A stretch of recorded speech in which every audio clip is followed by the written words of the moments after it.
Halo teman-teman kelas 11, bertemu lagi dengan Pak Anggit. Kali ini kita akan membahas mengenai mekanisme transport pada membran plasma atau membran sel. Jadi kita akan mulai teman-teman. Pak Anggit mengingatkan, silakan menyiapkan kertas atau buku dan juga alat tulis sebagai mediamu untuk mencatat hal-hal penting pada materi pembelajaran kali ini. Pak kita akan mengawali dengan membahas tujuan pembelajaran. Jadi diharapkan teman-teman mampu menjelaskan berbagai jenis transport pada membran. Ya. Lalu yang kedua, teman-teman diharapkan supaya tahu mekanisme pada berbagai transport pada membran sel itu sendiri. Oke. Sekarang Pak Anggit akan mulai dengan pertanyaan berikut ini. Kira-kira salah satu fungsi membran sel itu apa ya? Teman-teman tahu bahwa membran sel itu salah satu bagian yang paling luar, gitu ya. Perkara ini yang paling luar atau tidak, tapi itu tergantung dari jenis organismenya apa. Kalau organisme prokariotik, ya ini tidak menjadi yang paling luar ya, karena masih ada kapsul dan juga masih ada dinding sel. Tapi yang menarik teman-teman, bahwa walaupun itu prokariotik maupun eukariotik, itu memiliki bagian membran sel ini. Ya. Selain sebagai pelindung, membran sel itu punya fungsi khas yang paling penting, yaitu untuk mengatur keluar dan masuknya zat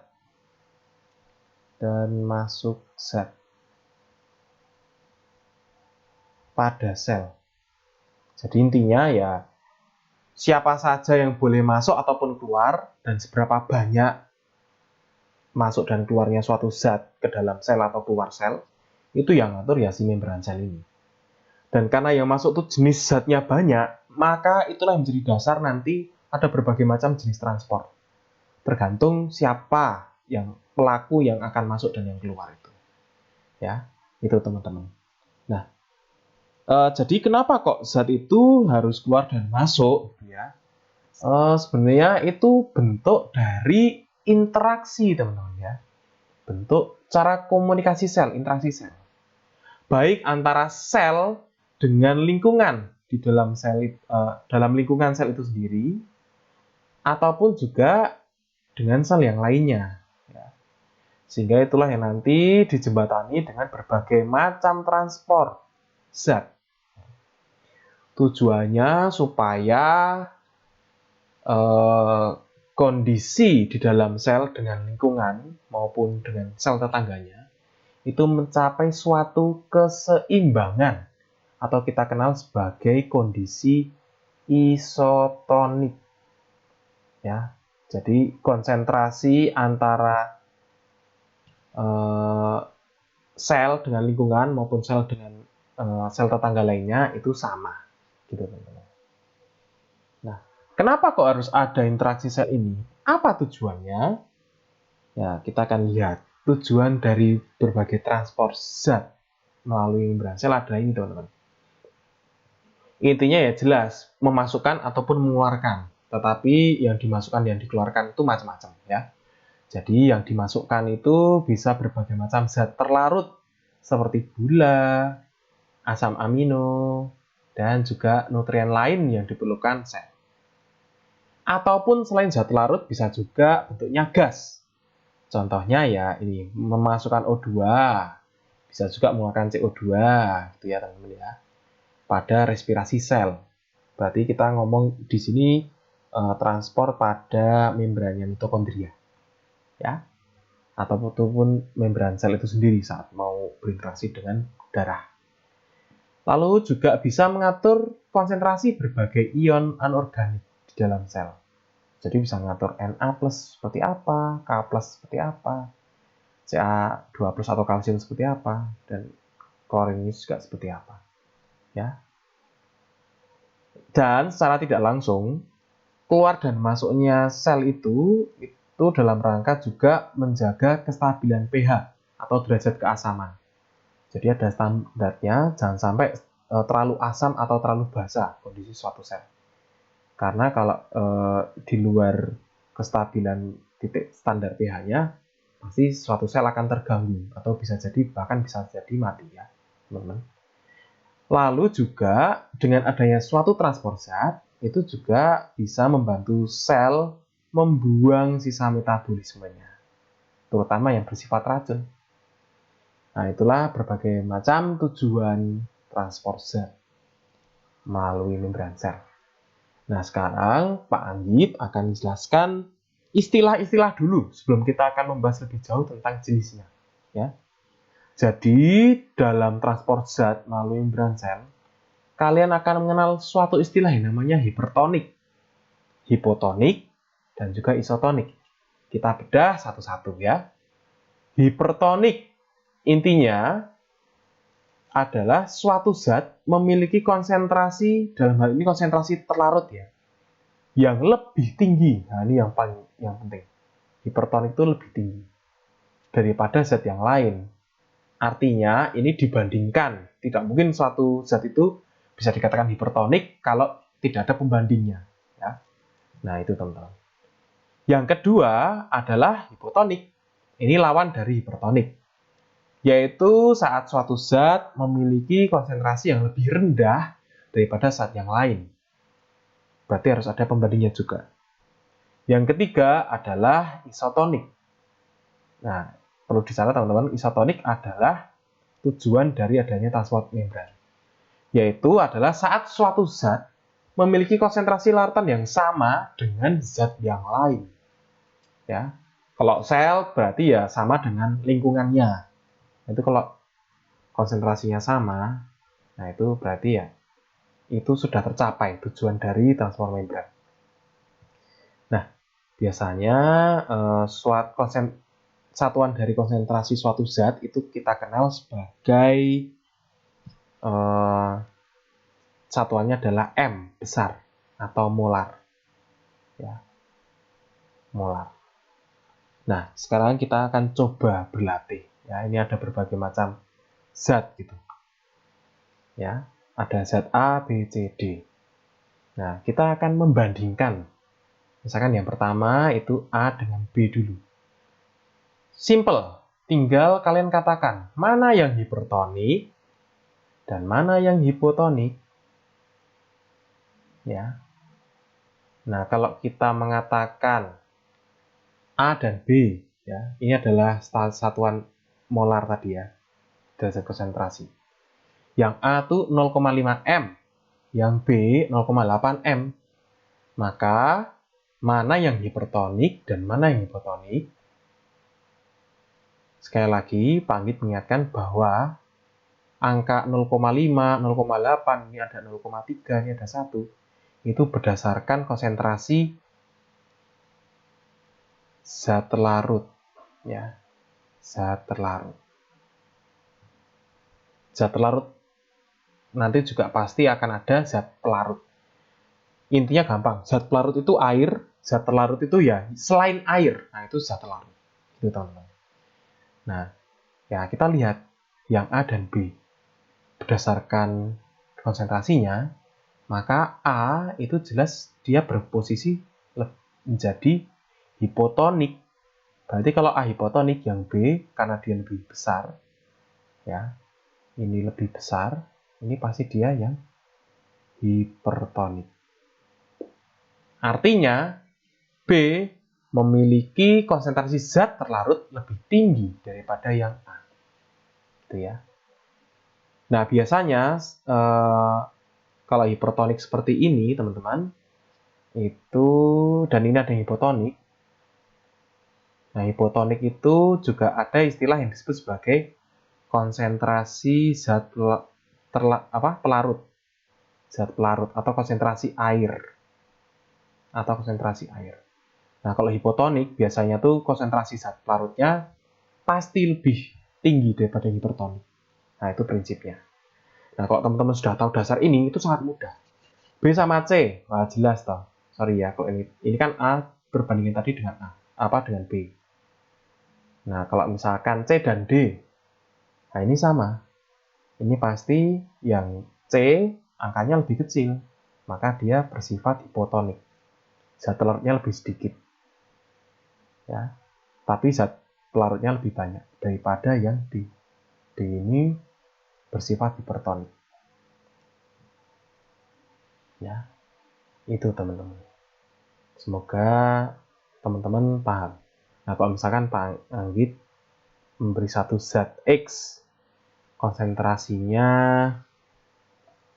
3/10 M. Ya, pertanyaannya, kalau dibandingkan dengan D, itu posisinya bagaimana ya? 3/10 itu kan sama saja kan 0,3 M.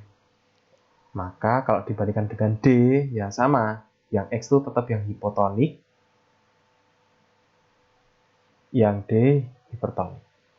Nah, kalau sama yang B, ya sama. B lebih hipertonik, konsentrasinya lebih tinggi daripada yang X.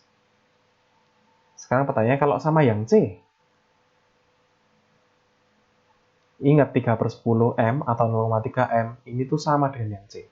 Maka istilahnya kalau dibandingkan dengan C adalah, yes, betul, istilahnya adalah isotonik. Nah, semoga teman-teman paham ya prinsip ini. Sekarang lanjut kita bahas mengenai jenis transportnya. Nah, jenis transportnya teman-teman itu paling tidak ada dua. Yang satu adalah pasif, yang satu lagi adalah aktif. Yang pasif masih dibagi menjadi 3 lagi. Ada yang namanya osmosis, ada yang namanya difusi, dan juga ada yang namanya difusi dipermudah. Kalau yang aktif itu juga ada 3, yaitu pompa ion, endositosis, dan eksositosis. Untuk membedakan secara simpel pasif dan aktif itu yang paling utama membedakan apa? Itu adalah dalam hal penggunaan energi. Butuh energi atau tidak. Ya. Kalau yang pasif, namanya pasif loh. Dia tidak butuh, tidak perlu energi. Kalau yang aktif itu perlu energi untuk melakukan. Ya.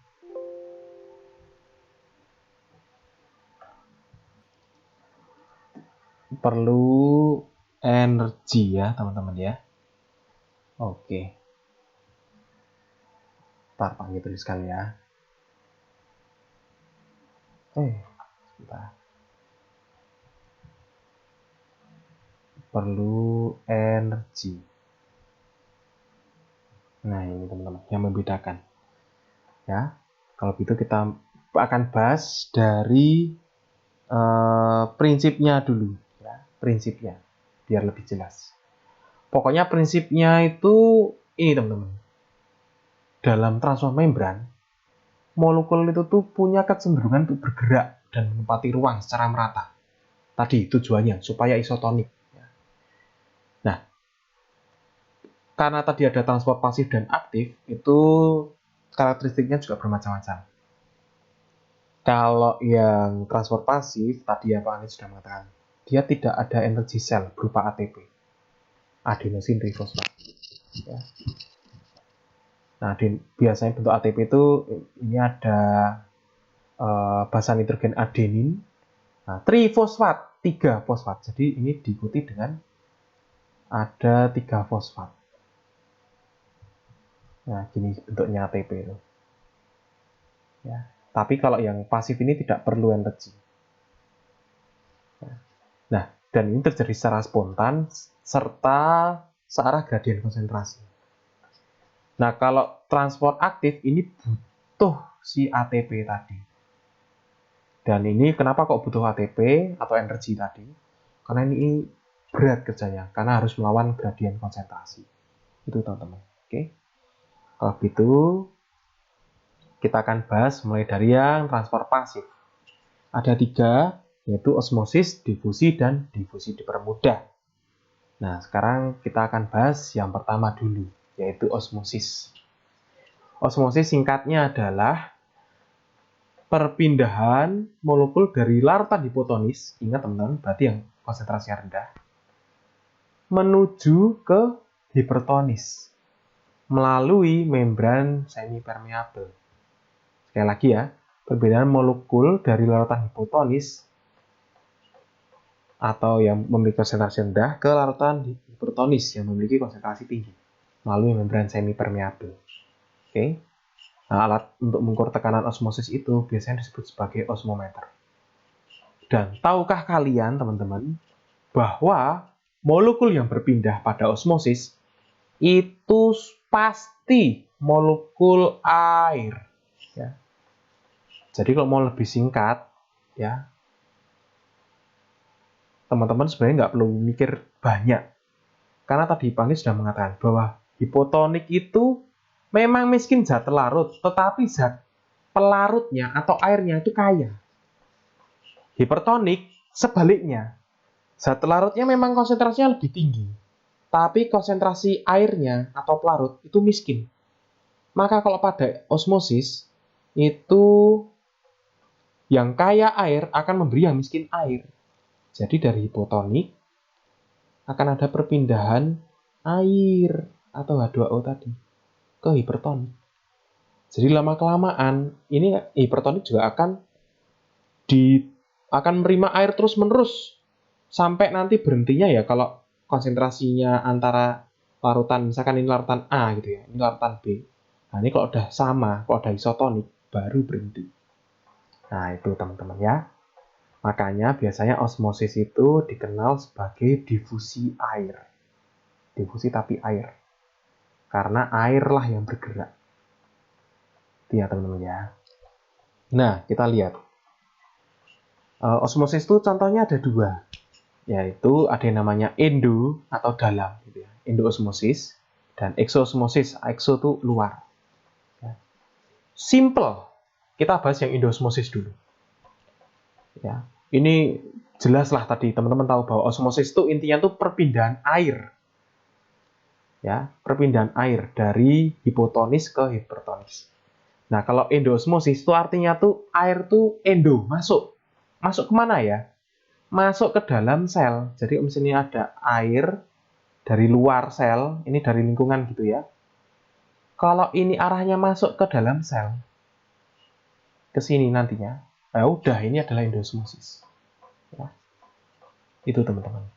Berarti kalau seperti ini, kondisi lingkungannya pasti karena dia memberi air ke dalam sel, berarti luar sel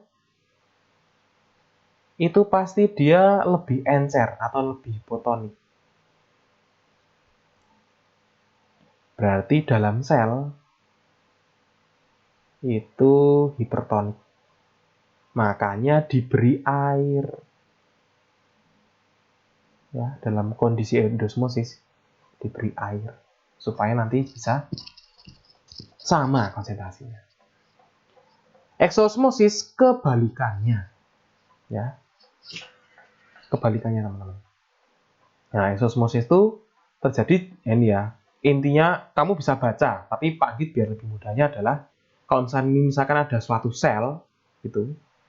Tapi selnya itu ternyata tuh konsentrasi terlarutnya itu lebih banyak daripada lingkungan. Berarti dalam hal ini dalam sel itu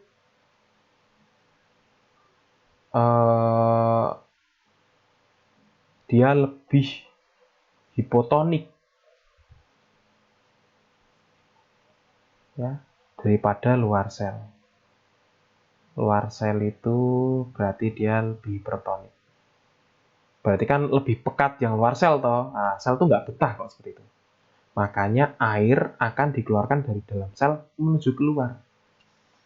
Ya. Contohnya apa ya? Kalau misalkan kamu berenang di laut, kalau kamu lihat kadang tuh di tanganmu tuh kok kadang keriput-keriput gitu ya. Nah itu karena air di lautan tuh konsentrasinya lebih tinggi atau hipertonik daripada di dalam sel tanganmu, teman-teman. Dalam sel tanganmu tuh hipotonik. Makanya kalau kamu semakin lama berendam di laut, nah, sel-selmu tuh akan mengeluarkan air gitu ya ke dalam lautan.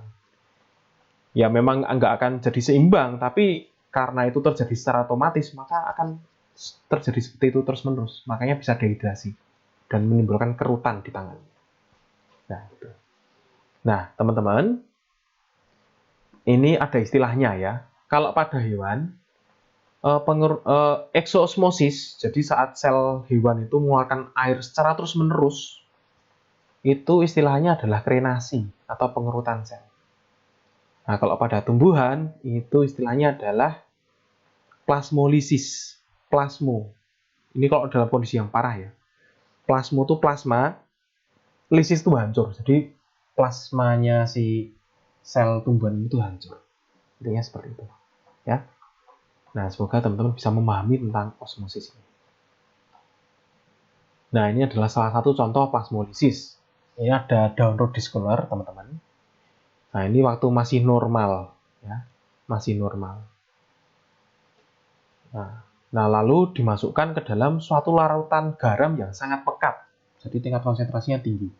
Selama beberapa waktu. Nah, hasilnya jadi seperti ini. Ya. After normal ini before dicelupkan ke dalam larutan garam, ini afternya. Kalau teman-teman lihat, airnya itu keluar. Maka ini zat warnanya itu semakin menyempit. Karena airnya nggak ada. Udah keluar. Nah, ini yang terjadi, teman-teman. Ya. Karena eksosmosis yang berlebih. Nah, ini adalah gambar skema dari osmosis. Nah, ini sebenarnya ada membran selektif permeabelnya, ada membrannya, jadi ini tuh terpisah, teman-teman. Kamu bisa mengatakan ini adalah yang A, ini yang B. Nah, kalau kamu lihat, ini ada buletan-buletan itu menggambarkan zat terlarut. Ya. Maka dari sini teman-teman bisa membandingkan buletan atau zat terlarut A dan B itu saat ini dalam kondisi before ya, ini before, ini after yang sebelah, after. Nah, pada kondisi before itu A tuh punya zat larut yang lebih rendah daripada yang B. Maka yang A kalau lebih rendah zat larutnya namanya adalah hipotonik. Yang B itu hipertonik. Nah, karena ini belum imbang, maka yang terjadi adalah ada sesuatu yang akan berpindah dari A ke B. Dan yang berpindah di sini namanya osmosis, itu adalah air. Teman-teman, air berpindah. Maka saat air berpindah, kondisinya akan menjadi kondisi after. Nah, kalau kamu lihat, ketinggian airnya itu berkurang daripada saat kondisi before ya. Nah, tadi itu kan sebelumnya kan segini airnya. Itu hilang segini. Hilang kemana? Nah, ini berpindah ke yang B. Ya, ini yang B, ini yang A. Maka, ini kalau sudah berhenti seperti ini kondisinya berarti sudah sama atau isotonik. Nah, itu teman-teman. Ya. Semoga sampai sini teman-teman paham mengenai osmosis. Kita akan bahas berikutnya yaitu difusi. Teman-teman, difusi merupakan hampir mirip ya konsepnya dengan osmosis. Perpindahan molekul dari larutan hipertonik atau tinggi ke larutan hipotonik yang konsentrasinya rendah hingga mencapai suatu keseimbangan. Ya, bedanya ini nggak ngefek ada membran semipermeabel atau enggak. Ya. Dan yang berpindah biasanya adalah molekul terlarut. Jadi kalau secara simpelnya ini ada hipertonik, lalu ini ada hipotonik. Nah, itu akan ada perpindahan. Nah, yang pindah siapa? Yang berpindah adalah zat terlarut. Nggak usah bingung, hipertonik kan lebih kaya zat terlarut toh, maka dia akan memberi supaya imbang ya ke hipotonik. Nah, contohnya adalah pertukaran O2 dan CO2 pada alveolus di paru-paru. Oke. Contoh yang lain apa ya? Contoh yang lain adalah yang di kehidupan sehari-hari deh. Misalkan kamu buat apa ya? Kalau misalkan panggil nyebut merek ya, misalkan redoxon. Saat ada air, kamu cemplungi butiran redoxon, biasanya lama-kelamaan redoksonnya tuh akan larut, ya. Larut lalu menyebar ke air, sehingga air yang tadinya bening itu lama-kelamaan akan kuning seperti warna redokson. Dan kuningnya tuh pelan-pelan, sedikit demi sedikit, tapi lama-kelamaan akan rata sampai semuanya itu warnanya sama. Nah, saat sama itulah berarti titiknya kan sudah imbang, ya toh? Nah, itulah yang disebut sebagai titik isotonik. Contoh yang lain, nah misalkan ini wis gula. Teman-teman memasukkan gula, lalu kok teman-teman lihat gulanya di B itu mulai terlarut, tapi ini masih belum rata zat atau molekul terlarutnya ya. Baru bergerak sedikit ke arah air. Tapi lama-kelamaan ini akan semakin rata lagi. Hingga nanti yang terakhir posisinya ada di D. Semuanya di semua bagian air itu rata molekul gulanya. Ya. Contoh lagi apa ya? Pengharum ruangan. Itu juga iya. Saat kamu menyemprotkan di satu titik itu, lama-kelamaan kan baunya akan menyebar. Contoh lagi yang lebih ekstrim apa? Misalkan temanmu ada yang kentut di kelas, ya, tapi nggak ada suaranya. Nah, itu juga molekul kentut yang dikeluarkan, gas kentut yang dikeluarkan, itu pasti dia lebih hipertonik daripada udara di ruangan. Maka dari itu juga itu nanti kentutnya akan berdifusi, nyebar, sampai semuanya kebauan. Baunya merata gitu ya. Nah, itu salah satu contoh-contoh yang ada di keseharianmu. Oke, lanjut. Oke. Ada juga difusi, tetapi harus ada istilahnya adalah dipermudah atau terfasilitasi. Berarti kan intinya kan ada yang bantu. Jadi di sini intinya adalah difusi yang menggunakan perantara. Perantaranya adalah protein integral. Ingat ya, protein integral ya. Protein yang tembus dari struktur membran sel. Bisa menghubungkan antara luar sel langsung ke dalam sel. Ya. Nah, contohnya adalah transport ion Na+ dan Cl-. Nah, ini konsepnya seperti ini, teman-teman. Jadi, misalkan ini contohnya adalah gula. Misalkan ini adalah molekul gula. Gula itu kalau mau masuk ke dalam, ini luar sel ya, ini luar sel, ini dalam sel. Gula itu kalau mau masuk ke dalam sel, itu tuh nggak bisa lewat lipid, fosfolipid ini tuh nggak bisa. Dia akan mantul. Lihat sini mantul lagi. Tapi kalau di sini ada protein integral itu akan membentuk saluran, teman-teman. Dan saluran inilah yang bisa menjadi perantara molekul gula tadi itu masuk, glukosa ya dalam ini ya. Glukosa itu masuk ke dalam sel dari luar sel. Nah, itulah kenapa dia disebut sebagai terbantu atau terfasilitasi. Ya karena ini ada bosnya, ada yang bantu. Gitu ya teman-teman ya. Oke. Selanjutnya kita akan membahas tentang jenis transport yang aktif pada membran. Ada 3, yaitu pompa ion, endositosis, dan juga eksositosis. Kita bahas yang paling sering keluar di dalam soal, yaitu pompa ion. Pompa ion, ini jelas ya, nggak perlu dipertanyakan. Dia pasti butuh energi, dan arahnya itu melawan gradien konsentrasi. Ya. Nah, contoh pompa ion yang paling terkenal adalah natrium dan kalium, atau Na+ dan K+. Ya. Nggak usah bingung, natrium itu seringkali dikenal juga sebagai sodium ya. Sekali lagi, natrium itu sama dengan sodium. Kalau kalium itu nama lainnya kadang kita kenal sebagai potasium. Jadi kok ada di soal kok bilang sodium potasium ya artinya ya Na dan K gitu ya. Nah, ini teman-teman dalam rangka tadi mempertahankan konsentrasi ion ya, pompa NaK ini. Ya. Prinsipnya sederhana, ion Na+ keluar dan ion K+ akan masuk dengan bantuan energi tadi, ingat ya. Bantuan energinya berupa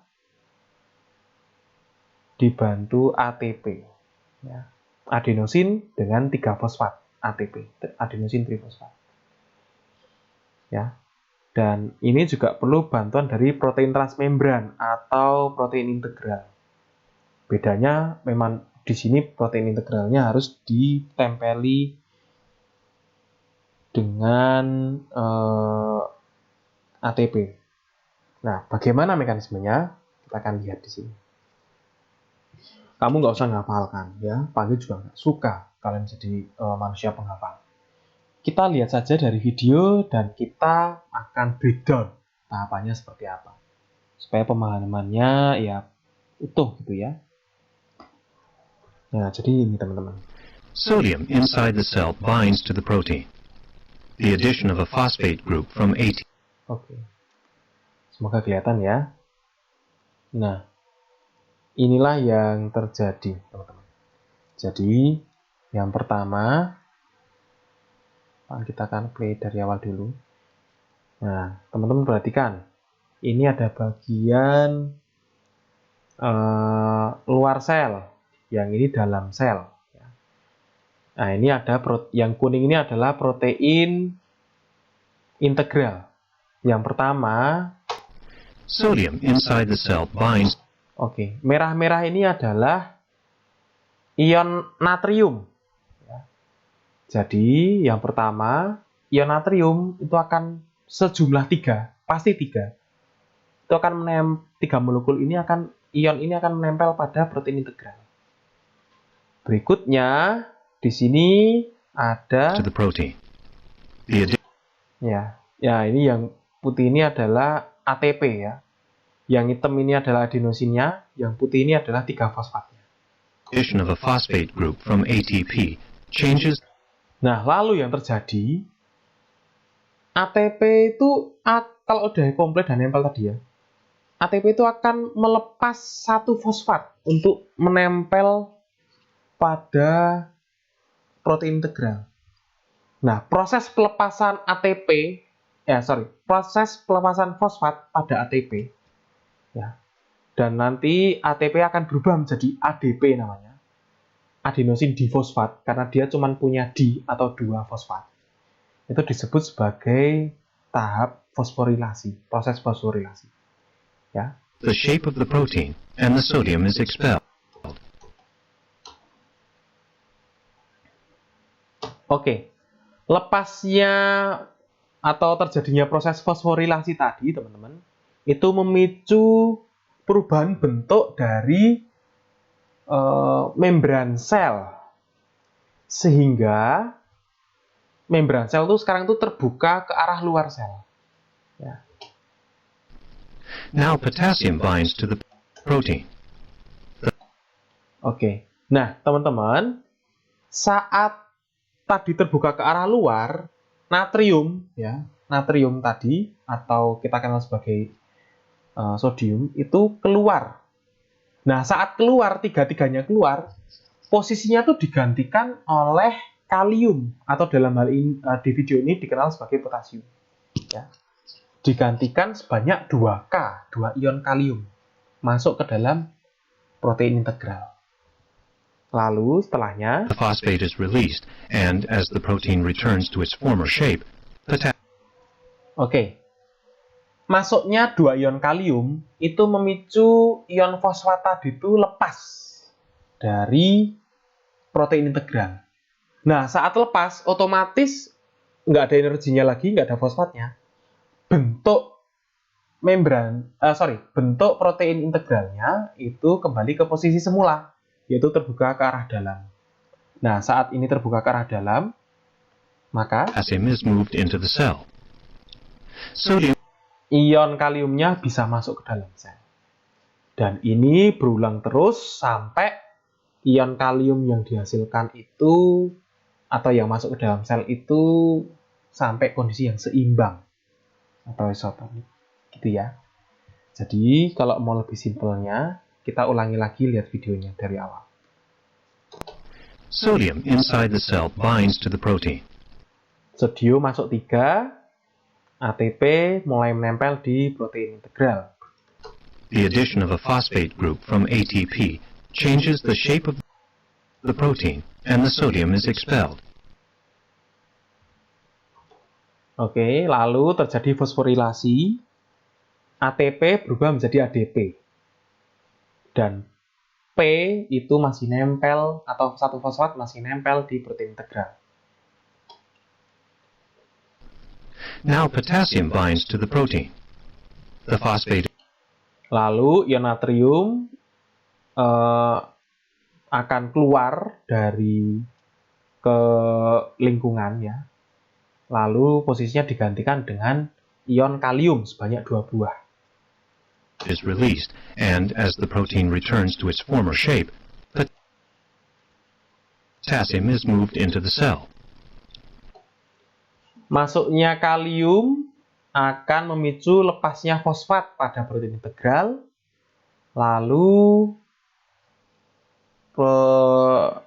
bentuk dari protein integral akan kembali ke posisi semula, dan ion kalium bisa terlepas untuk masuk ke dalam sel.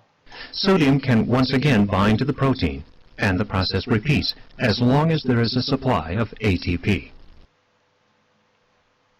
Proses akan berulang terus hingga imbang, ya. Jumlah ionnya itu sudah imbang. Oke, semoga paham ya teman-teman ya. Kita bahas sedikit lagi tentang eksositosis dan endositosis.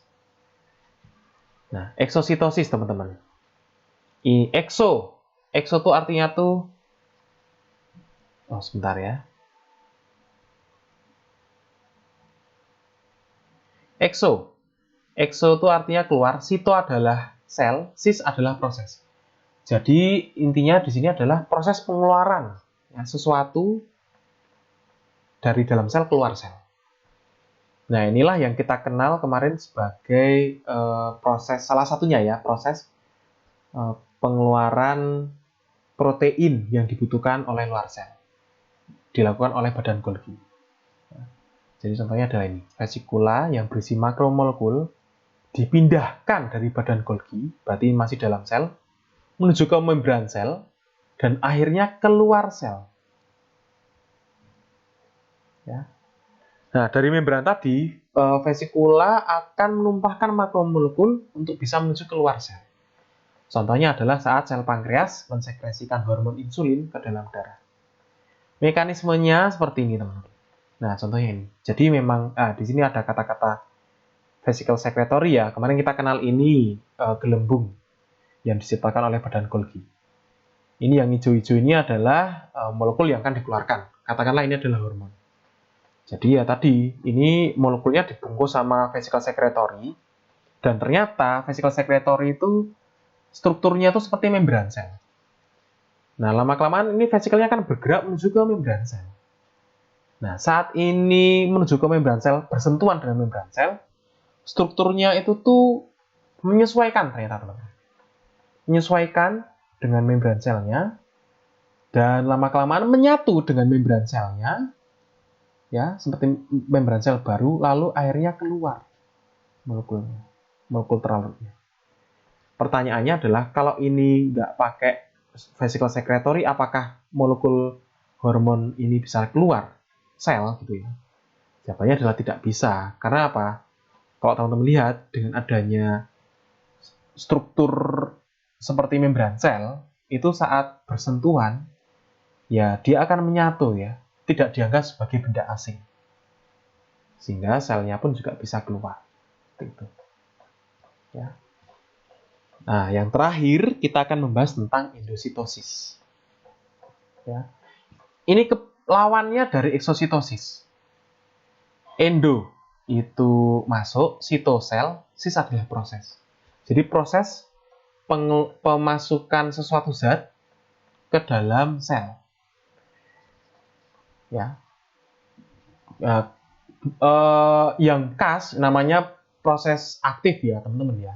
Tadi yang eksositosis maupun endositosis itu yang membedakan ya, jelas toh ini pasti butuh energi. Itu aja kalau teman-teman ingin lebih mudah. Daripada bingung yang osmosis dengan yang transport pasif yang tadi. Nah, pokoknya kalau yang endositosis dan eksositosis itu butuh energi. Nah, endositosis sendiri itu dibagi menjadi dua, yaitu fagositosis atau kita kenal sebagai proses makan gitu ya, dan juga pinositosis atau minum. Jadi intinya kalau fagositosis itu yang dimasukkan ke dalam sel adalah partikel padat. Ya. Kalau yang pinositosis itu yang dimasukkan dalam sel itu bentuknya adalah cairan.